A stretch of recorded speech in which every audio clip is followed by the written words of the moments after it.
So let's take a look at the divergence theorem. Now the divergence theorem is another method to evaluate surface integrals. So the formula for the divergence theorem, let's say we have the double integral described by the surface S of the dot product of f and ds. Remember, this is going to be the formula for the flux of f across S. And that is going to be equal, according to the divergence theorem, to the triple integral described by the region E of the divergence of f, or the divergence of the vector field f, times dv. Now E is just going to be a simple solid region, and then S will be that boundary surface. So it's going to surround E and act as the boundary surface of E.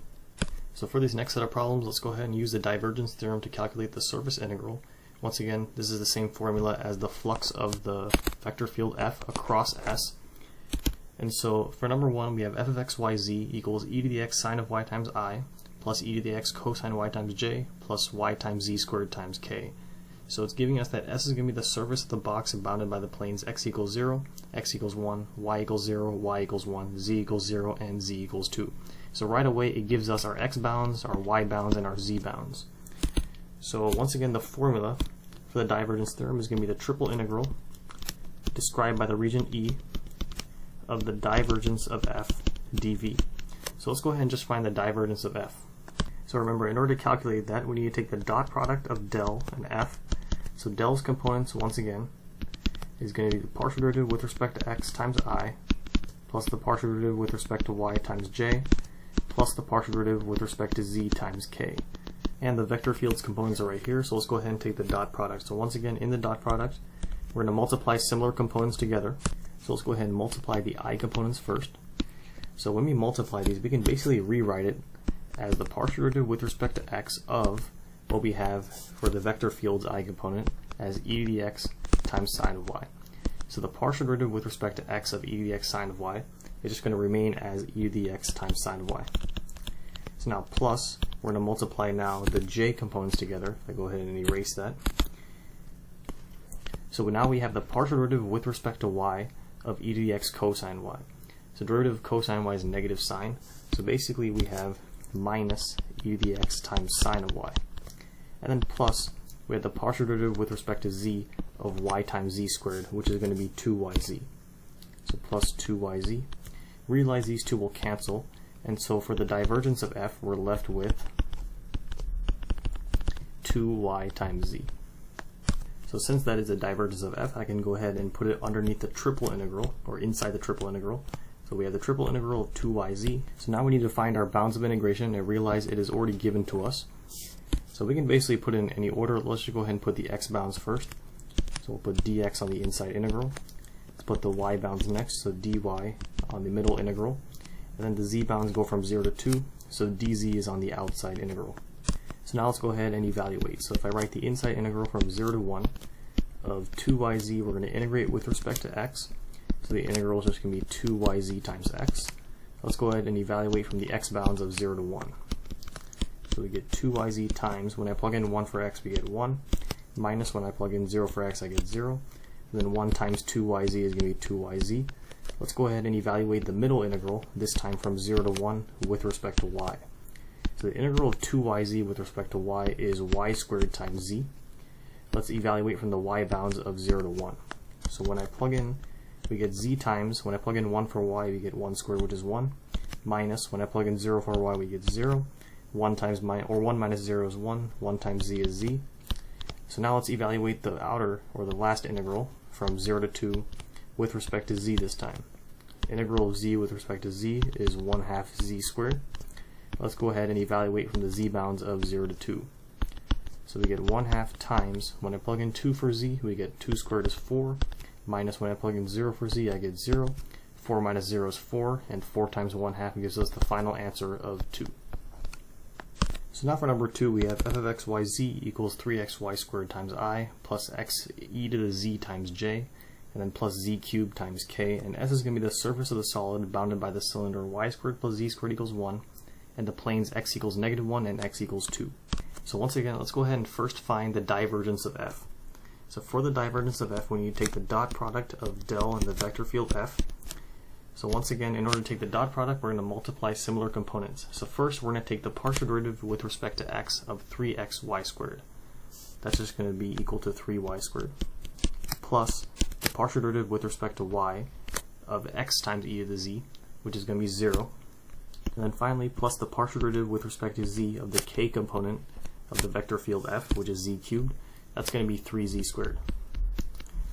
So we'll get 3y squared plus 3z squared.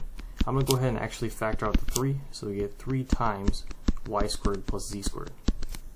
Since we have found the divergence of f, let's go ahead and put that inside the triple integral. So we get the triple integral of 3 times y squared plus z squared.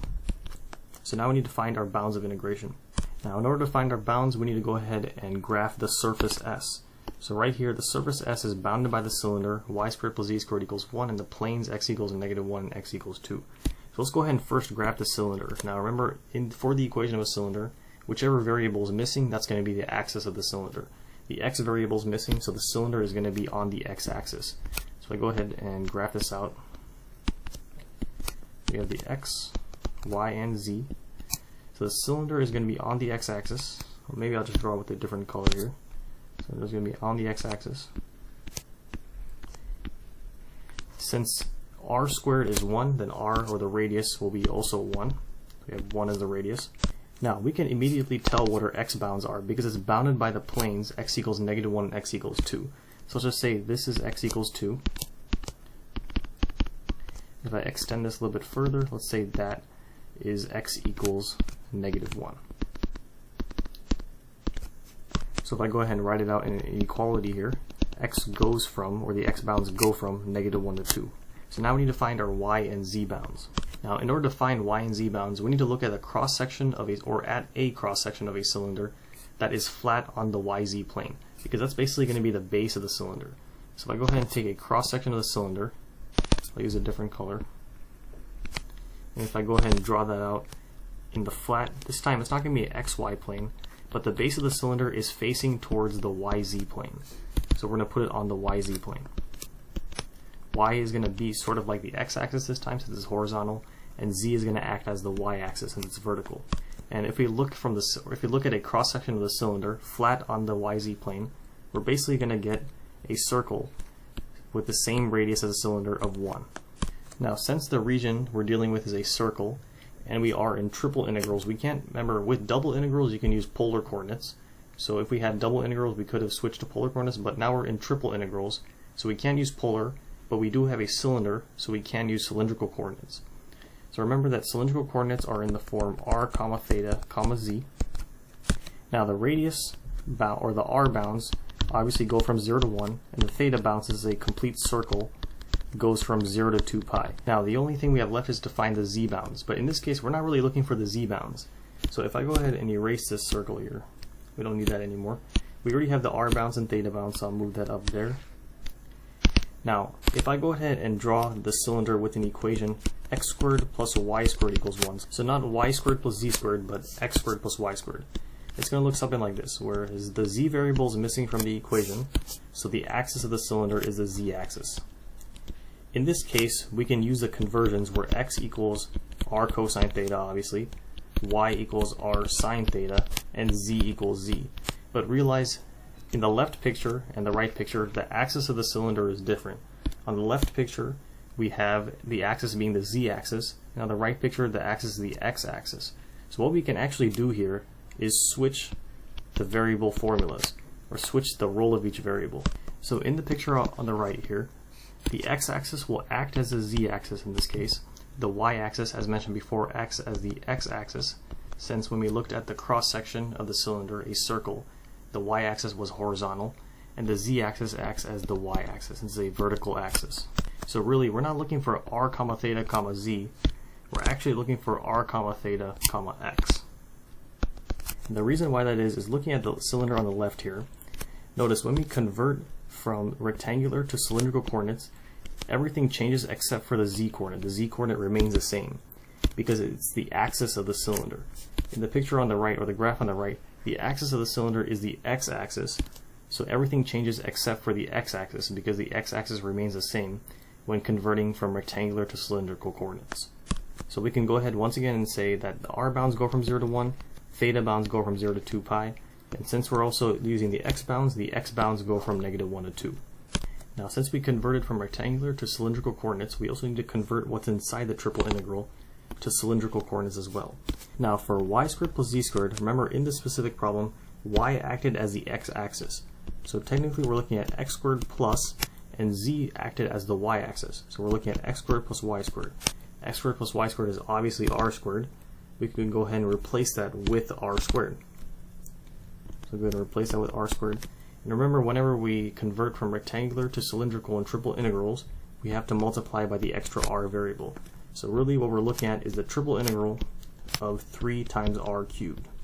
So now for our bounds of integration, we can go ahead and just plug those numbers in. So let's put the r bounds first from 0 to 1. Let's put the theta bounds next from 0 to 2 pi. Let's put d theta, and then we'll put the x bounds finally at last, which go from -1 to 2. So now we can go ahead and evaluate this triple integral.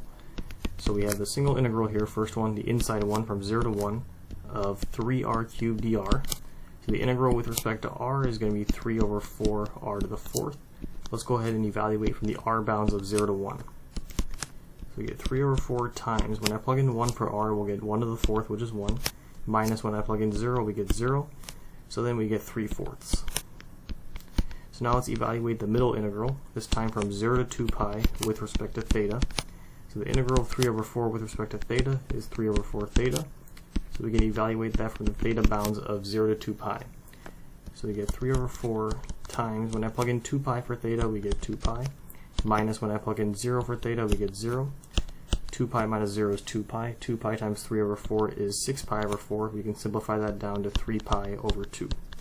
So now let's evaluate the final integral from -1 to 2, this time with respect to x. So the integral of 3 pi over 2 with respect to x is 3 pi over 2 times x. We can evaluate that from -1 to 2.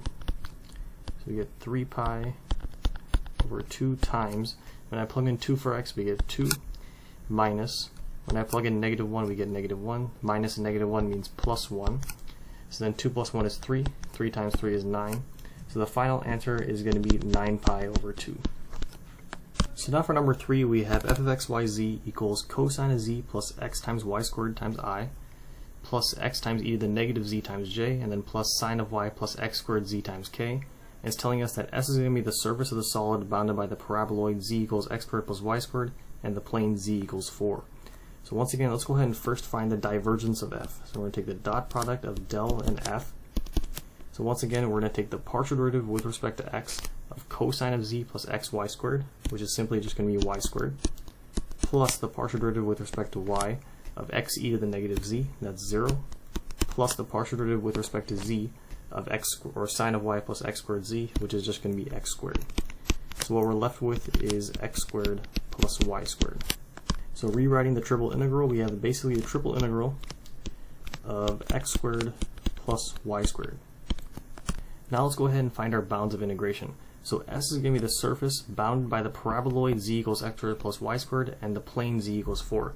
So right away we can immediately tell that the z bounds go from x squared plus y squared to 4, because once again it's bounded by those two equations. Now in order to find the x and y bounds, we need to actually go ahead and graph this paraboloid. Now this isn't very difficult to memorize.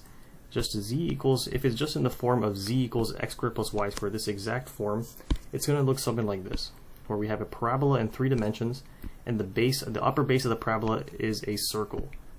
Now, if I go ahead and label out the x, y, and z axes here, in order to find the x, y bounds, we need to basically look at the base of the parabola, this upper circle here. And if we go ahead and project that onto the x, y axis, we basically get a circle with a center at the origin, but we need to know what its radius is. So if I go ahead and label these x and y, now we know it's bounded, or we know that S, the surface, is bounded by the paraboloid, and the plane z equals 4. So we know the upper bound is at the z value of 4. So at the z value of 4, we need to know what is that radius value, or the radius of the circle. Well, what we can do here is we know x squared plus y squared equals z. So if I go ahead and write that out, z equals x squared plus y squared, and we know we're trying to find the radius at z equals 4. So I can go ahead and replace z with 4. So we get 4 equals x squared plus y squared. Now if I go ahead and graph that equation on a two-dimensional plane, like the xy plane, we already did, Now we can go ahead and figure out what the radius is. Since the radius squared is 4, then the radius is going to be 2. So r equals 2. Now since we are dealing with a circle for the xy plane, and we have a triple integral, it's better to evaluate this triple integral, like the previous problem, in cylindrical coordinates as well. So for the r bounds, we can say it goes from 0 to 2. The theta bounds is a complete circle. It goes from 0 to 2 pi. And now we need to find the z bounds. But the good thing is we have already found the z bounds. Now once again, when we convert to cylindrical coordinates, we also need to change what's inside of the integral. So x squared plus y squared, obviously that's just r squared. So basically we have the triple integral. Now remember, once again, when we convert to cylindrical coordinates and triple integrals, we do need to multiply by the extra r variable. So what we're really looking at is the triple integral of r cubed. Now don't forget the z variable or the z bounds have variables in them, and we also need to change the variables into cylindrical coordinates as well.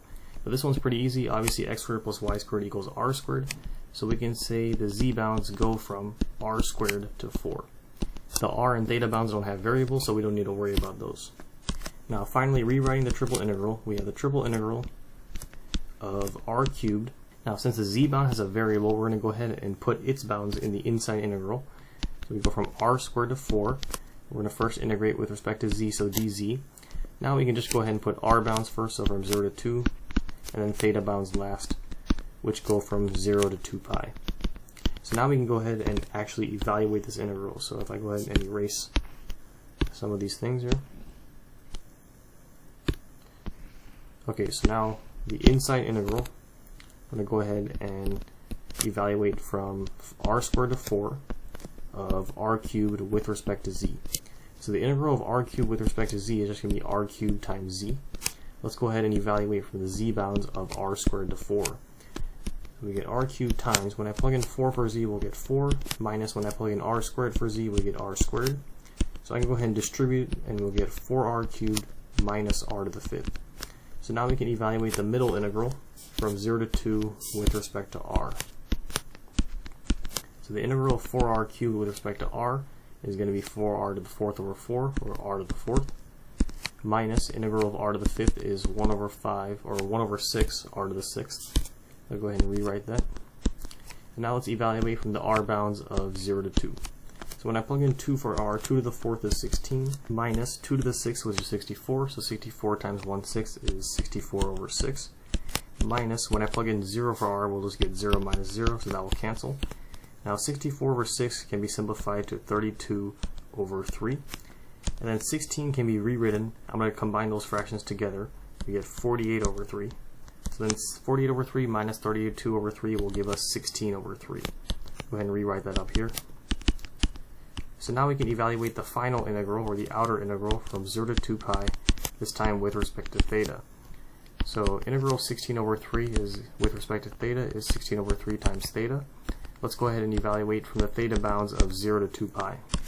So then when I evaluate, we'll get 16 over 3 times, when I plug in 2 pi for theta, we get 2 pi, minus when I plug in 0 for theta, we get 0. 2 pi minus 0 is 2 pi.